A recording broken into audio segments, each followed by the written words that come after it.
Factual नहीं है, ये गलत बात कर रहे थे शहबाज शरीफ साहब, हम पहले बता चुके हैं। अब ज़रा शाहिद खाकान अब्बासी साहब भी वही बात कर रहे हैं, सुनाइए जी। तो मैं उनसे ज़रूर अपनी जगह ये जानना चाहूँगा कि जो उन्होंने ये बात की है इसका मतलब क्या था, क्योंकि 31 मई तक तो मैं वज़ीर-ए-आज़म था,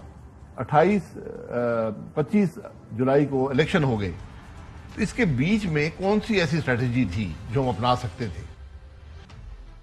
जावेद लतीफ़ को सुन लें, वो भी छोड़ें क्या के माउथ पीस हैं, वो क्या कह रहे हैं जी।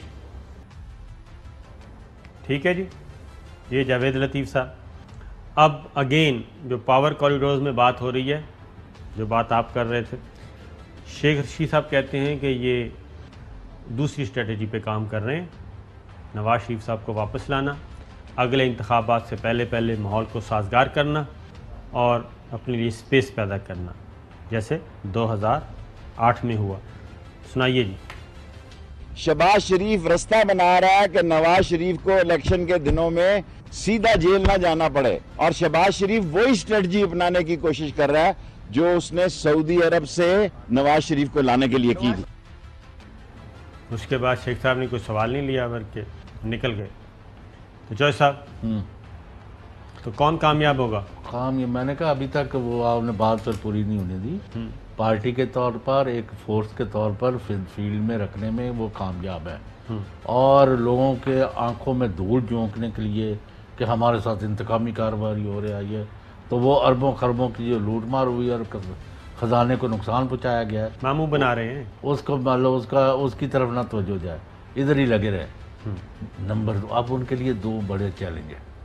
एक तो यह है कि इमरान खान और पीटीआई एक ताकत बन के उभर रहे हैं, जो उनका था ना एक वो जी डिक्लाइन था, उससे वो निकल आए। और अब इनको ख्याल यह है कि ये तो 2022 और या 23 में जब भी इलेक्शन हुए तो ये दोबारा जीत जाएंगे, और एक दफ़ा दोबारा एक पीटीआई जीत जाती है और इस दफ़ा जीतेगी वो पंजाब से जीते, तो फिर ये इनका नामो निशान मिट जाएगा।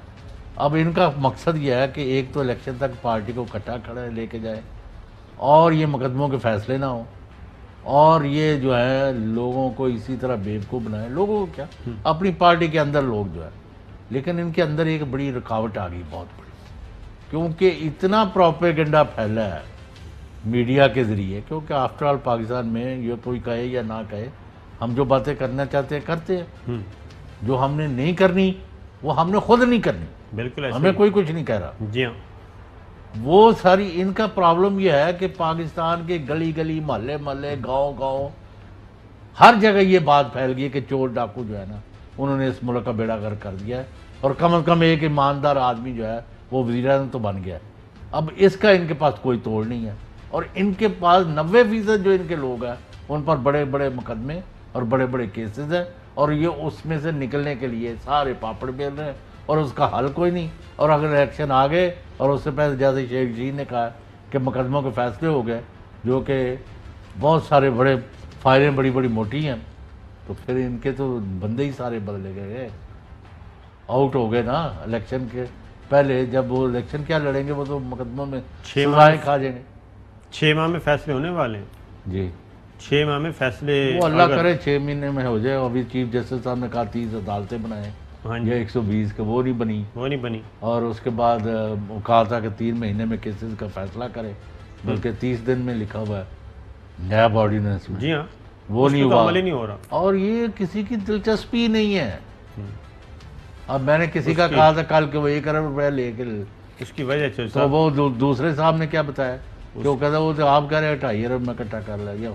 जी हाँ, उसकी वजह ये चौधरी साहब कि अगर जिस दिन कोई 3-4 बड़े फारग हो गए, सज़ा मुकम्मल हो गई, उनकी प्रॉपर्टी ज़ब्त हो गई और वापस कौमी ख़जाने में जमा हो गई, तो उसके बाद अगले ये रास्ता बंद होएगा, अगले 30 का नंबर आएगा ना, तो वो जो अगले 30 बैठे हैं वो उन 3 को बचा लेते हैं।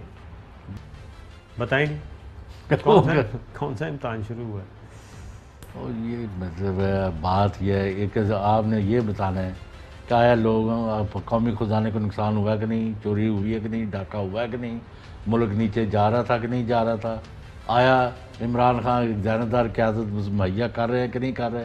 अलबत्ता मैंने उस पर कहा है, उसको पक्की बात है लूट मार कोई नहीं रुकी। वो तो उसके लिए तो बड़ी मेहनत करनी पड़ेगी लूट मार रोकने के अच्छा, तो लिए। वो परवेज लाई साहब क्यों नाराज है? चौधरी परवेज लाई साहब थोड़े से नाराज हैं काफ़ी ज़्यादा। मोनिस लाई सुना है उन्होंने हलफ लेने के बाद वजारत भी कोई नहीं गए, काबीना का इजलास भी अटेंड नहीं किया, और बज़ाहिर वो अमेरिका गए हुए हैं। तो कोई दाल में काला है या गड़बड़ है, या जरा चौधरी परवेज लाई साहब से जरा पूछे, या नहीं, मेरा अपना अंदाज़ा है, तर्जुमान गवर्नमेंट से पूछे। मेरा अपना अंदाज़ा है कि चौधरी परवेज लाई साहब का मामला, वो मोनिस लाई का मिनिस्टर तो बन गए, और लेकिन उनका ख्याल था कि शायद उनको कोई मिनिस्ट्री दी जाएगी हैंडसम सी, तो ये इंडस्ट्रीज़ वगैरह। सर पावर तो क्या नाम है, पानी की तो बहुत बड़ी वजारत है। इंडस्ट्रीज सर उनके पानी में अब तैरना ही होता है और क्या करना होता है। अगर देखें ना तो ट्रेड कॉमर्स, यानी कि एक कॉमर्स की वजारत और एक इंडस्ट्रीज़ की वजारत, ये थी दो मामलात। तो और दोनों नहीं, क्योंकि वजारत तो खाली है, फैसलवाड़ा साहब वाली खाली हुई है, और ये बहुत बड़ी वजारत है वैसे अगर मुझे सर्व करना हो तो। कि वो क्या यानी कह रहे हैं। दूसरा मुझे खुद अंदाज़ा एक अंदाज़ा है, यानी कि वो ये है कि ये सारे मामलात तो हो गए हैं सेटल, और अब अगले 2 साल काम करना है। फिर उन्होंने प्रोडक्शन ऑर्डर जारी किए थे नज़ीर चौहान साहब के। वो प्रोडक्शन ऑर्डर जो है वो गवर्नमेंट ने अमल नहीं किया, बल्कि उनको देखा ही नहीं। 2 चीज़ें, ये एक झगड़ा चल रहा था, और उस पे स्पीकर ऑफिस की वो कहते हैं सुबकी हुई है, और उन्होंने 2-3 दिन मुसलसल वो कोशिश करते रहे कि प्रोडक्शन ऑर्डर पे उनको प्रोड्यूस किया जाए, लेकिन वो नहीं हुआ। दूसरा एक और इशू भी है, वो जो बिल है इस्तेहकाक वाला, उस पे गवर्नर साहब जो हैं वो दस्तखत नहीं कर रहे। पहले भी वापस भेज दिया उन्होंने, फिर उन्होंने दोबारा कर दिया, तो वहाँ पे भी एक फटा चल रहा है। अब बात दोबारा करने के बाद वो दस्तखत करेंगे ना करें, खुद ब खुद कानून बन जाएगा, या उसको करना ज़रूरी है? नहीं, वो कहते हैं कि इस तरह नहीं होता दस्तखत तो करवाने पड़ेंगे, और इस मामले में फेडरल गवर्नमेंट में तो क्लियर है जो पंजाब गवर्नमेंट कह रही है, और पंजाब गवर्नमेंट इसको अब आगे लेके चल रही है इस मामले को। तो वो बिल जो है वो भी एक वजह अनाद बन गया है आपस में, और अब जो पहले अच्छे ताल्लुकात थे उस्मान बुज़दार साहब, लोगों ने परवेज लाई को इतना गुस्से में नहीं देखा काफ़ी अरसे से। जी हाँ, जितना कोई नहीं गुस्सा ज़्यादा था जी, आइडिया है मुझे भी और आपको भी। गुस्सा कुछ ज़्यादा था, और गुस्से की वजूहात सारी। अच्छा, वो एक फंक्शन था प्राइवेट, वहाँ उनकी कुर्सी रखी हुई थी शहबाज शरीफ की, वो गए नहीं कस्तन। हाँ, तो शहबाज शरीफ साहब एक इंटरव्यू दे के इतनी मुसीबत में आ गए हैं, तो फंक्शन में चले जाते तो फिर क्या होना था। तो खैर एक ब्रेक लेते हैं, ब्रेक से वापस। अहम तरीन खबरें अब एक क्लिक की दूरी पर।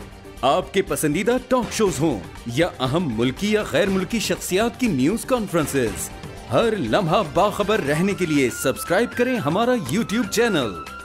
मौसम की सूरत हाल हो या खेल के मैदान से खबरें, अपने मोबाइल फोन से मुल्की और बैनुल-अक़वामी अहम खबरों तक रसाई के लिए डाउनलोड कीजिए मोबाइल ऐप। बावसूख ज़राए से मुसद्दिका खबरों, तज्ज़ियों और तबसरों से मुस्तफीद होने के लिए विजिट कीजिए पाकिस्तान की सबसे बड़ी न्यूज वेबसाइट www.arYnews.tv।